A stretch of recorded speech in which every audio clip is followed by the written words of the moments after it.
안녕하세요. 저는 30대 후반 여성이에요.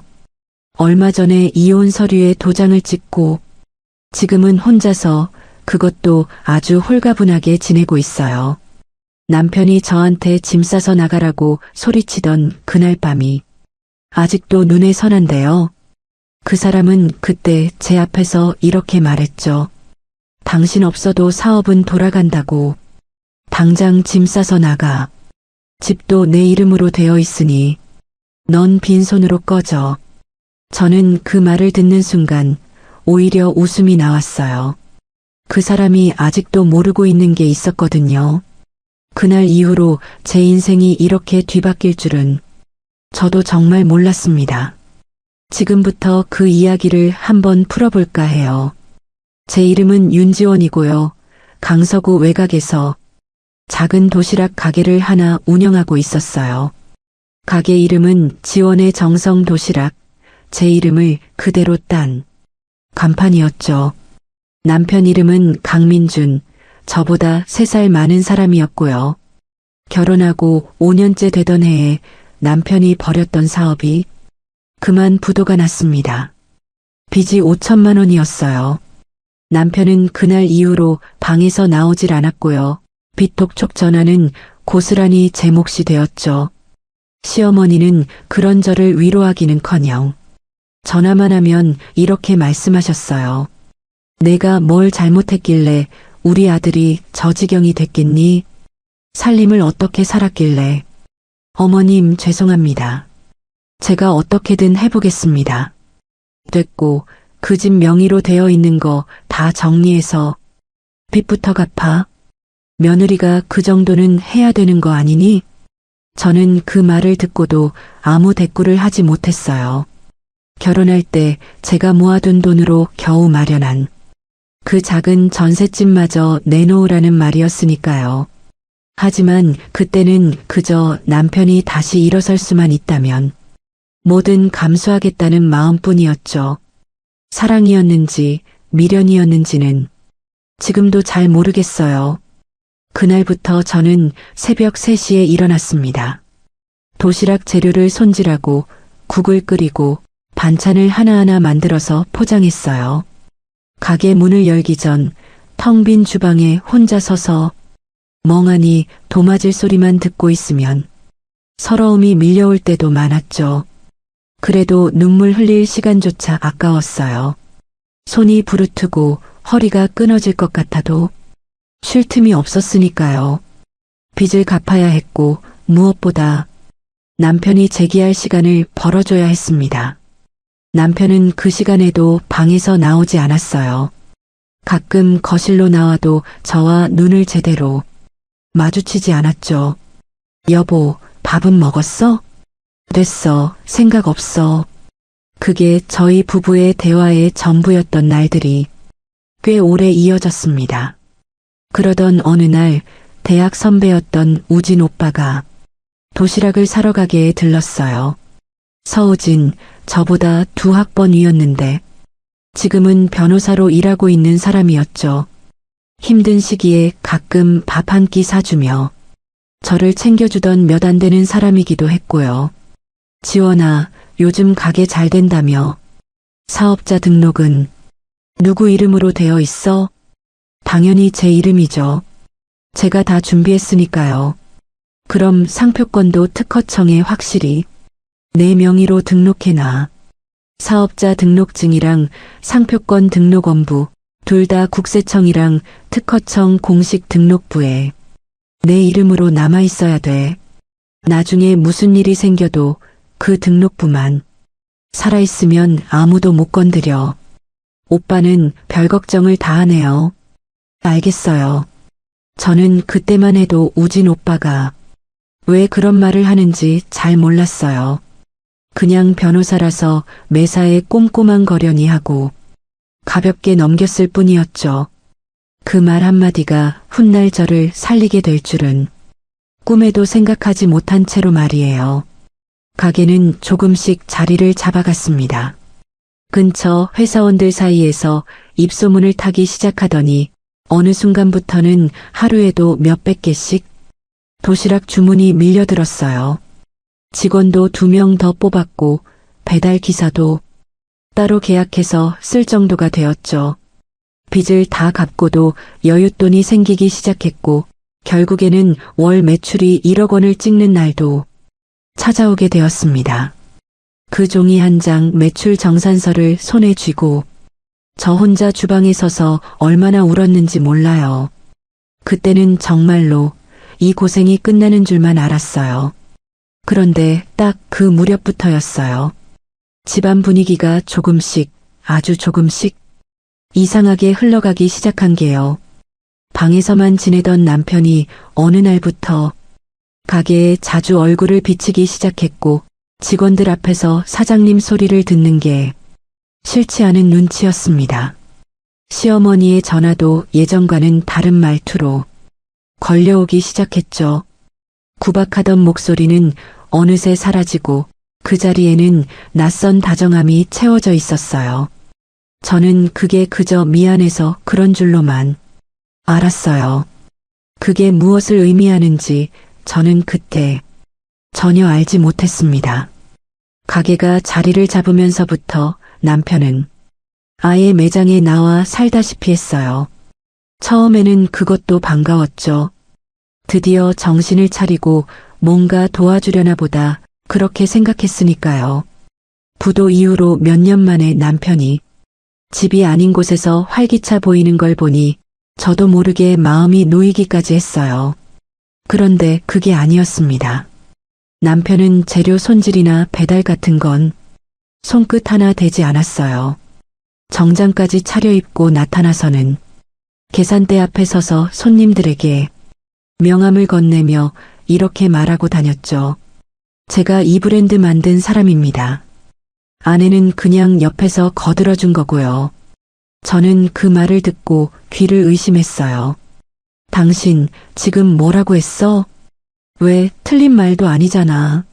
사업 아이디어는 원래 내가 낸 거고 너는 실행만 한 거지. 실행만 한 거라고? 새벽 3시부터 일어나서 5년째 이 가게를 키운 게 나인데?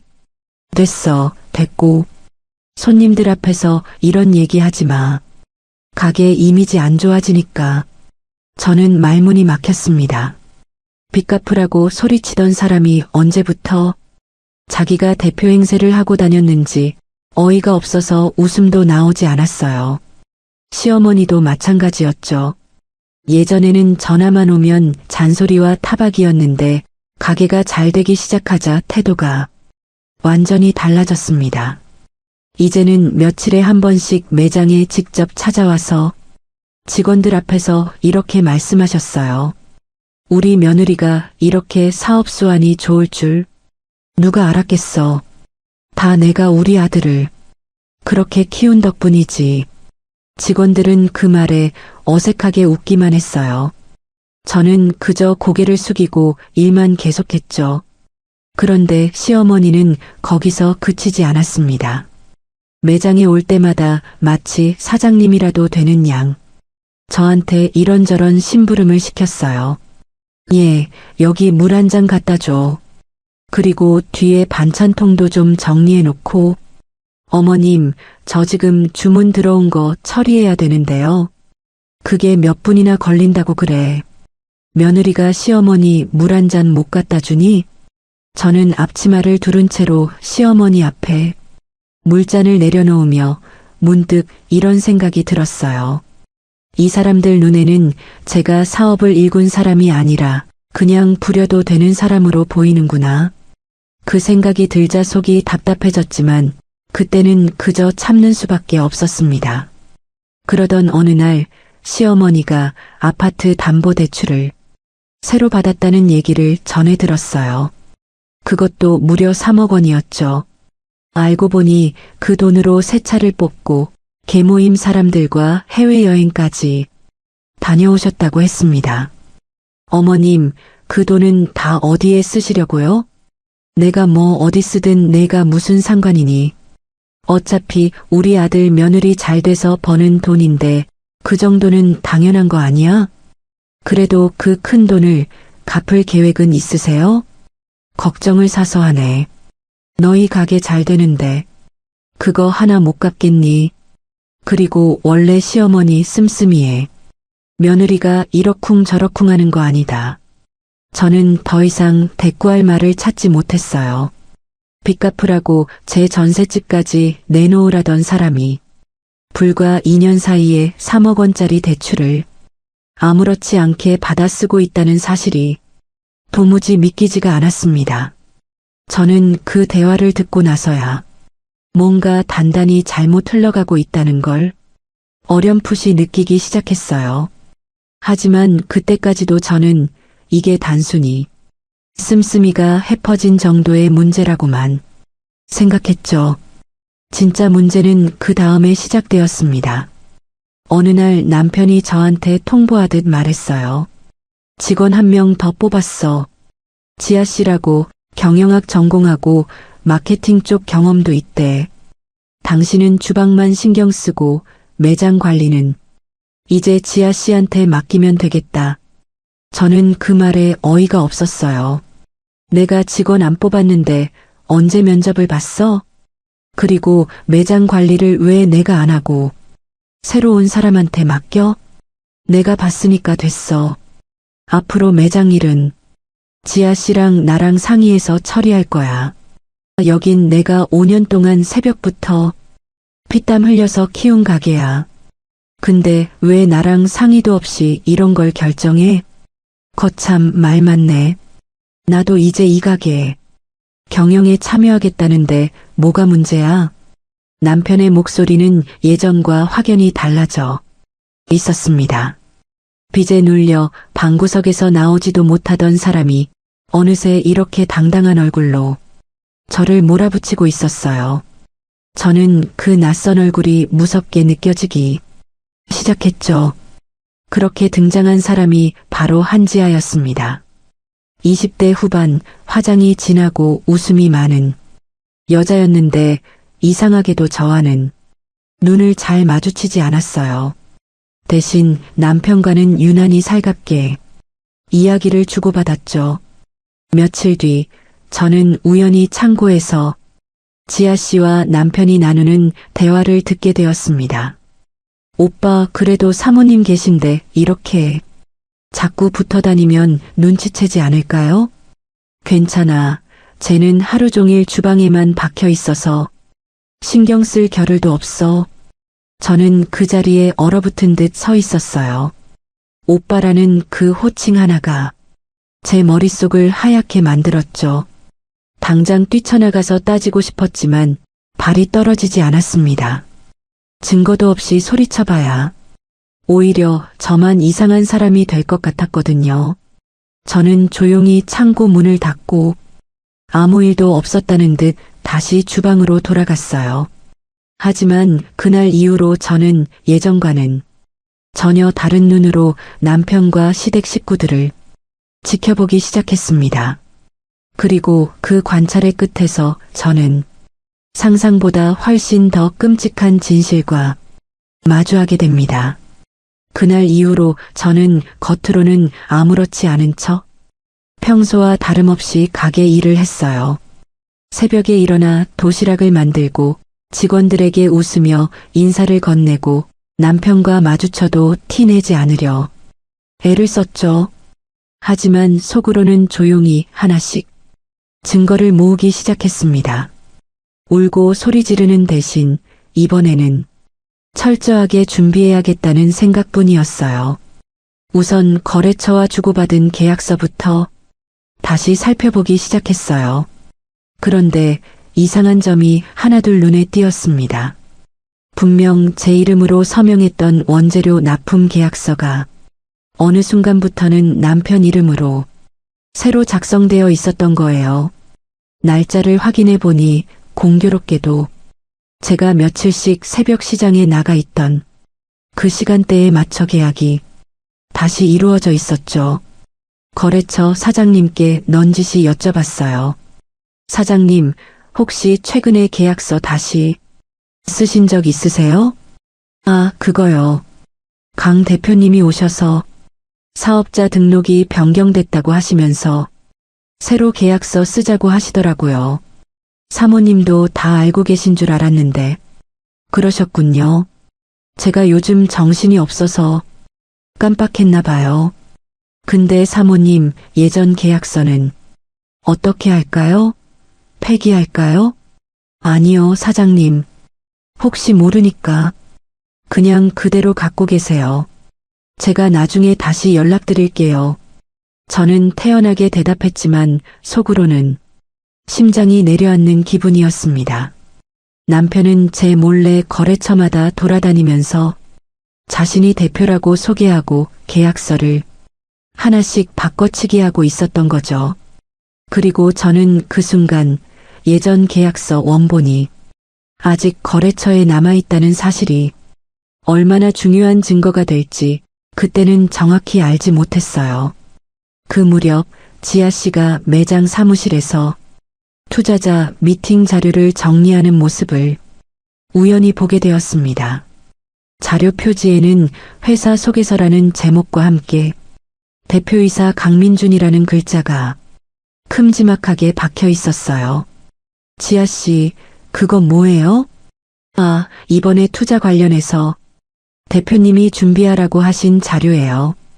저도 좀 볼 수 있을까요? 죄송한데 이건 대표님이랑 저만 보기로 한 자료라서요. 지아 씨는 그렇게 말하며 자료를 서둘러 파일 안에 집어넣었어요. 저를 바라보는 그 눈빛에는 미안함이 아니라 오히려 승리감 같은 것이 스쳐 지나갔죠. 저는 그 표정을 똑똑히 기억해 두었습니다. 그러던 어느 날 우연히 남편 서재에서 서류 봉투 하나를 발견했어요. 청소를 하다가 책장 뒤에 떨어져 있던 그 봉투를 발견하고 저는 잠깐 망설였죠. 남의 서류를 몰래 보는 게 맞나 싶었지만 이상하게 손이 먼저 움직였습니다. 봉투 안에는 투자 유치 관련 서류들이 잔뜩 들어 있었어요. 투자 금액 80억 원. 회사 대표자 강민준. 저는 그 종이를 손에 쥔 채로 한참을 그 자리에 서 있었습니다. 서류 맨 뒤에는 지분 구조를 설명하는 장표도 붙어 있었는데 거기 어디에도 제 이름은 없었어요. 대신 강민준 70%, 한지아 20%, 그리고 나머지 10%는 시어머니, 이금자 명의로 되어 있었죠. 저는 그 종이 한 장을 사진으로 찍어 휴대폰에 저장해 두었습니다. 손이 떨렸지만 이번만큼은 감정에 휩쓸려서는 안 된다고 스스로를 다잡았어요. 그날 밤 저는 남편에게 그 서류를 그대로 내밀며 물었습니다. 이게 다 뭐야? 여기 내 이름은 왜 하나도 없어? 남편의 얼굴이 순간 굳었다가 이내 태연한 표정으로 바뀌었어요. 어차피 알게 될 거였으니까 말할게. 이 사업은 이제 나랑 지아가 끌고 갈 거야. 당신은 그냥 조용히 도시락이나 만들면 돼. 뭐라고? 이 가게 내가 5년 동안 새벽 3시부터 일어나서 키운 가게야. 당신이 뭔데 마음대로 지분을 나눠? 시끄러워. 당신 명의 사업자 등록은 내가 이미 폐업 신고해뒀어. 새로 낸 법인이 이제 진짜 회사야. 당신은 그냥 이제 필요 없는 사람이라고. 필요 없는 사람? 당신 부도 났을 때 내가 새벽마다 얼마나 울면서 일했는지 당신은 정말 하나도 기억 안 나? 그거야 그때 얘기고 지금은 지금이지. 언제까지 그 옛날 이야기 우려먹을 거야. 저는 그 순간 숨이 턱 막혔습니다. 믿었던 사람에게 이런 식으로 배신당할 줄은 상상도 못했으니까요. 5년이라는 시간이 새벽마다 흘린 땀이 저 사람 입에서는 그저 옛날 이야기로 치부되고 있었어요. 며칠 뒤 남편은 80억 투자 유치를 공식적으로 발표하는 자리를 준비했습니다. 언론사 인터뷰까지 잡혀 있었고 기사 제목에는 이렇게 적혀 있었죠. 맨손으로 시작한 청년 사업가, 도시락 하나로 연 매출 100억 시나스다. 기사 본문에는 남편의 인터뷰가 길게 실려 있었어요. 처음엔 정말 아무것도 없었습니다. 새벽마다 재료를 손질하고 발로 뛰며 거래처를 뚫었습니다. 저는 그 문장을 읽으며 헛웃음이 나왔습니다. 남편이 새벽에 일어난 적은 단 한 번도 없었으니까요. 그 문장은 고스란히 제가 살아온 지난 5년이었죠. 그 기사 어디에도 제 이름은 단 한 글자도 없었어요. 저는 휴대폰 화면을 캡처해서 따로 저장해 두었습니다. 언젠가 이 기사가 오히려 저 사람들의 발목을 잡게 될 거라는 예감이 들었거든요. 투자 발표 전날 밤 시어머니까지 집에 찾아와서 이렇게 말씀하셨어요. 이제 정리할 건 정리하자. 너도 이 정도면 그동안 고생한 값은 충분히 받은 거 아니니? 어머님, 지금 저더러 나가라는 말씀이세요? 말이 그렇다는 거지. 어차피 이혼하면 재산 분할도 복잡하고 그냥 조용히 서류에 도장이나 찍어. 너도 여태 우리 아들 덕분에 편하게 가게 운영한 거 아니니? 어머님, 지금 그 말씀 진심으로 하시는 거예요? 이 가게 제가 피땀 흘려서 키운 건 다 잊으셨어요? 그만해라. 다 큰 어른들끼리 쓸데없는 감정 싸움 하지 말고 법대로 하면 다 정리될 일이야. 저는 그 말을 듣고서야 확실히 깨달았어요. 이 사람들은 처음부터 제가 회사를 키워놓으면 그때 통째로 빼앗을 계획을 세워두고 있었던 겁니다. 그것도 아주 오래전부터 치밀하게 말이죠. 그리고 마침내 그날이 왔습니다. 투자 발표를 하루 앞둔 그 밤 남편은 제 앞에 이혼 서류를 던지며 이렇게 소리쳤어요. 당신 없어도 사업은 돌아간다고. 당장 짐 싸서 나가. 집도 내 이름으로 되어 있으니 넌 빈손으로 꺼져. 저는 그 서류를 물끄러미 내려다봤습니다. 이상하게도 눈물조차 나오지 않았어요. 그저 마음 한구석이 서늘하게 가라앉는 느낌이었죠. 대신 머릿속에는 우진 오빠가 예전에 했던 말이 또렷하게 떠올랐습니다. 사업자 등록증이랑 상표권 등록원부, 둘 다 국세청이랑 특허청 공식 등록부에 내 이름으로 남아있어야 돼. 저는 짐을 챙겨 나오는 길로 곧장 우진 오빠 사무실로 향했어요. 밤 10시가 넘은 시각이었는데도 우진 오빠는 사무실에 남아 저를 기다리고 있었습니다. 오빠, 나 지금 남편한테 쫓겨났어. 근데 이 사람들 회사가 원래 자기들 거였던 것처럼 굴고 있어. 우진 오빠는 제 이야기를 다 듣고 나서 컴퓨터로 뭔가를 확인하기 시작했어요. 지원아, 잘 들어. 국세청 사업자 등록, 증명원이랑 특허청 상표권 등록원부, 지금 이 자리에서 발급받아 볼게. 남편이 폐업 신고했다고 했지? 근데 여기 등록부에는 아직도 내 이름으로 명의가 그대로 남아있어. 저 사람이 보여준 서류는 가짜로 위조한 거야. 법적으로 진짜 회사 주인은 여전히 너야. 오빠, 그럼 저 사람들이 하려는 투자 유치는 어떻게 되는 거야? 80억이든 100억이든 위조된 서류로 진행하는 계약은 애초에 성립할 수가 없어. 게다가 이건 명백한 문서 위조에 명의도용 혐의까지 걸리는 거야. 저는 그 말을 듣는 순간 다리에 힘이 풀리는 것 같았습니다. 동시에 가슴 한쪽에서 뜨거운 무언가가 서서히 차오르기 시작했어요. 그것은 슬픔이 아니라 분노였고 동시에 확실한 각오였죠. 오빠, 나 이제 더 이상 참지 않을 거야. 저 사람들이 빼앗아 갔다고 착각하는 그 모든 것들 하나도 빠짐없이 다시 가져올 거야. 우진 오빠는 제 손을 꽉 잡으며 말했습니다. 그래, 이제 나도 도와줄게. 저쪽에서 위조 서류로 버린 판이니까 이제부터는 우리 차례야. 내일 투자 발표 그 자리에서 전부 뒤집어 버리자. 저는 그 말에 고개를 끄덕였어요. 더 이상 눈물은 나지 않았습니다. 대신 지금까지와는 전혀 다른 차갑고 단단한 결심만이 제 마음속에 자리 잡고 있었죠. 투자 발표 당일 아침, 저는 우진 오빠와 함께 행사장으로 향했어요. 강남의 한 호텔 컨벤션홀이었는데 입구에는 벌써 기자들과 투자자들이 가득 모여 있었어요. 현수막에는 이렇게 적혀 있었죠. 지원의 정성 도시락 80억 투자 유치 기념 간담회. 제 이름을 딴 브랜드명 아래 정작 저는 초대받지도 못한 자리였어요. 저는 그 아이러니에 헛웃음이 나왔지만 곧 마음을 다잡았죠.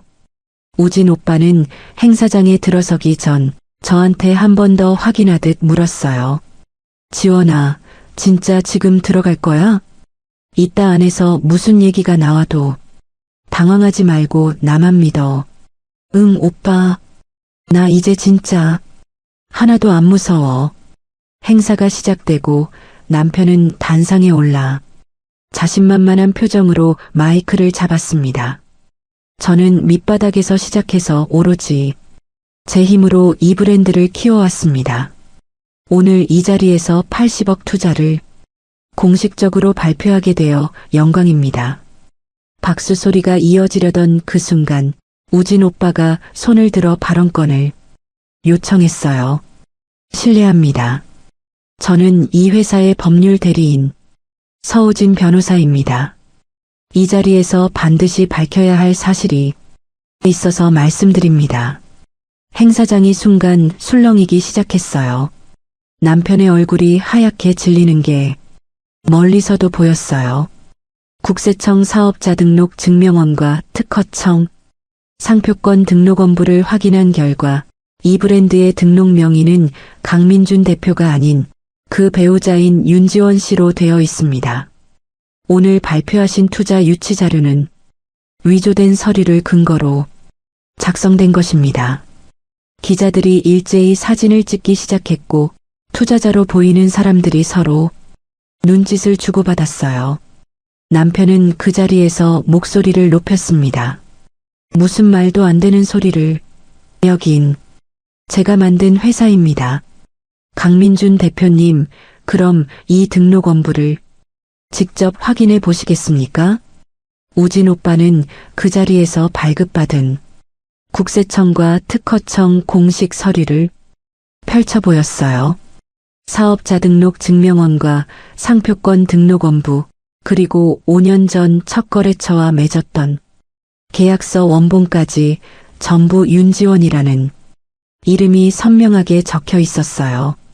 남편은 그 서류를 낚아채듯 붙잡고는 한참을 들여다보다가 아무 말도 하지 못했죠. 그 모습을 지켜보던 저는 자리에서 천천히 일어나 마이크 앞으로 걸어갔어요. 행사장에 있던 모든 시선이 저에게로 쏠렸어요. 안녕하세요. 이 브랜드를 처음부터 키워온 윤지원입니다. 5년 전 부도가 났을 때부터 지금까지 이 사업을 실질적으로 운영해온 사람은 접니다. 오늘 이 자리에서 발표된 내용은 전부 사실과 다릅니다. 행사장은 순식간에 아수라장이 됐어요. 투자자 중 한 명이 자리에서 일어나 이렇게 말했습니다. 이런 상태로는 저희가 투자를 진행할 수 없습니다. 오늘 계약은 없던 일로 하겠습니다. 그렇게 80억 투자는 그 자리에서 그대로 무산되고 말았죠. 남편은 무너지듯 자리에 주저앉았고 지아 씨는 슬그머니 뒷문으로 빠져나가는 게 보였어요. 다음 날 아침 여러 언론사에서 관련 기사를 쏟아냈어요. 투자 유치 발표장에서 드러난 명예 도용 논란, 실질 창업자는 따로 있었다. 불과 며칠 전까지만 해도 남편의 성공 신화를 다뤘던 매체들이 이번에는 앞다투어 진실을 보도하기 시작했죠. 저는 그 기사들을 하나씩 읽으며 비로소 숨통이 트이는 기분이었어요. 행사가 끝난 뒤 저는 정식으로 소송을 제기했어요. 남편과 시어머니 그리고 지아 씨를 상대로 회사 경영권 침해와 명예도용 그리고 문서위조 혐의까지 걸었어요. 소송이 진행되는 동안 거래처 사장님이 보관하고 있던 예전 계약서, 원본까지 증거로 채택되면서 남편 쪽의 주장은 하나씩 무너지기 시작했죠. 법원은 오래 걸리지 않았어요. 등록부와 원본 서류가 전부 제 명의로 되어 있었기 때문에 판결은 명확했어요. 재판 마지막 날 남편은 법정에서 저를 향해 이렇게 말했어요. 지원아, 우리 그냥 좋게 좋게 합의로 끝내면 안 될까? 이제 와서 합의라니 그 말을 지금 저한테 할 자격이 있다고 생각하세요? 법원은 회사의 경영권과 모든 자산이 전적으로 윤지원에게 귀속된다고 판결했어요. 남편이 새로 만들었다던 법인은 애초에 법적 근거가 없는 것으로 밝혀졌어요. 저는 그 판결 이후 회사를 100억 원에 매각하기로 결정했어요. 더 이상 이 사람들과 얽혀 사업을 이어갈 이유가 없었으니까요. 매각 계약서에 도장을 찍던 날, 저는 5년 전 새벽 3시 텅 빈 주방에 혼자 서 있던 제 모습이 떠올랐어요. 그 시간들이 결국 이렇게 돌아온 셈이었죠. 그리고 저는 한 가지 계획을 더 실행에 옮겼어요. 시어머니가 받았던 3억 원의 아파트 담보대출, 그리고 남편이 투자 유치 실패 이후 급하게 끌어다 쓴 7억 원의 사업 자금까지 합쳐서 10억 원의 채권을 제가 직접 사들인 거예요. 회사 매각으로 들어온 돈 중 일부를 그대로 그 채권을 사들이는데 썼습니다. 누군가는 그렇게까지 할 필요가 있냐고 물을지도 모르지만 저는 그 사람들이 제 돈으로 누렸던 모든 호사가 결국 빚으로 쌓아 올린 모래성이었다는 걸 똑똑히 보여주고 싶었어요. 우진 오빠는 그 소식을 전하며 저한테 물었어요. 지원아, 진짜 여기까지 할 거야? 법적으로는 문제 없지만 그래도 한 번 더 생각해봐. 오빠, 저 사람들은 제 돈으로 호의호식하면서 그 대출까지 당연하게 받았었어. 저는 그냥 법대로 받을 걸 받는 것뿐이야.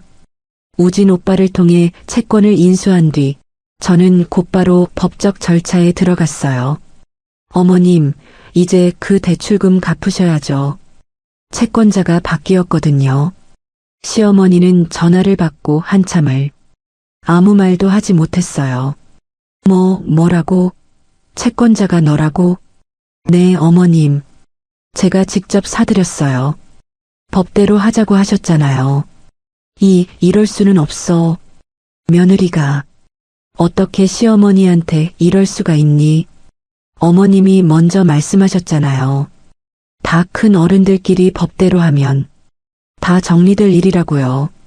시어머니가 살던 아파트는 결국 경매에 넘어갔어요. 남편 명의로 되어 있던 사업 자금, 대출도 마찬가지였죠. 평생 며느리 위에 군림하며 살았던 시어머니는 그 충격을 이기지 못하고 얼마 지나지 않아 세상을 떠나셨어요. 장례식장에는 가지 않았어요. 대신 조용히 마음속으로 이제 이긴 악연도 여기서 끝이 나는구나 생각했죠.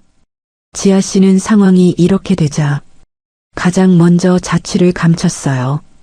투자금 일부를 몰래 빼돌린 정황까지 드러나면서 결국 해외로 도피했다는 소식만 전해 들었어요. 남편만 홀로 남아 살던 집도 잃고 회사도 잃은 채 빈털터리 신세가 되었죠. 남편은 그 모든 걸 잃고 나서야 저에게 연락을 해왔어요. 지원아, 우리 다시 잘 지내보면 안 될까? 내가 다 잘못했어. 집도 없고 회사도 없고 나 이제 정말 아무것도 없어. 저는 그 전화를 받지 않았어요. 대신 우진 오빠를 통해 짧은 답변만 전달했어요. 이제 와서 무슨 말을 해도 저는 더 이상 흔들리지 않습니다. 지금 저는 여성 창업자들을 돕는 작은 재단을 하나 운영하고 있어요. 저처럼 아무것도 없이 시작해서 어렵게 사업을 일궈가는 사람들에게 법률 상담과 자금 지원을 연결해주는 일을 하고 있죠.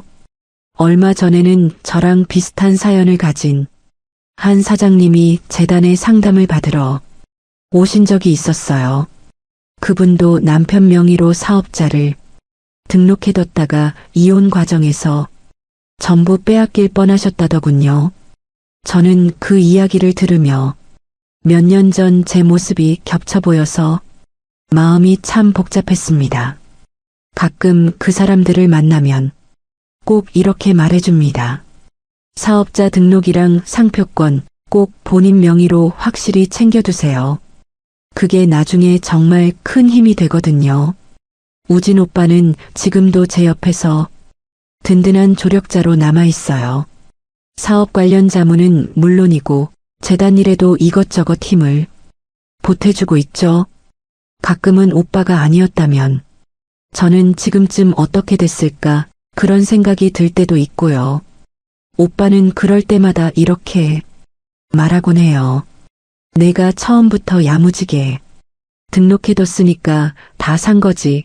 나는 그냥 옆에서 확인만 해준 것뿐이야. 그 말을 들을 때마다 저는 피식 웃음이 나옵니다. 남편은 그 뒤로 연락이 완전히 끊겼어요. 어디서 뭘 하고 사는지 궁금하지도 않더라고요. 그 사람 때문에 흘렸던 눈물이 이제는 정말 먼 옛날 일처럼 느껴져요.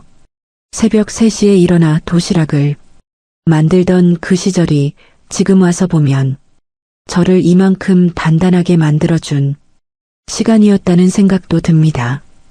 이 이야기를 쓰면서 다시 한번 느낀 게 있어요.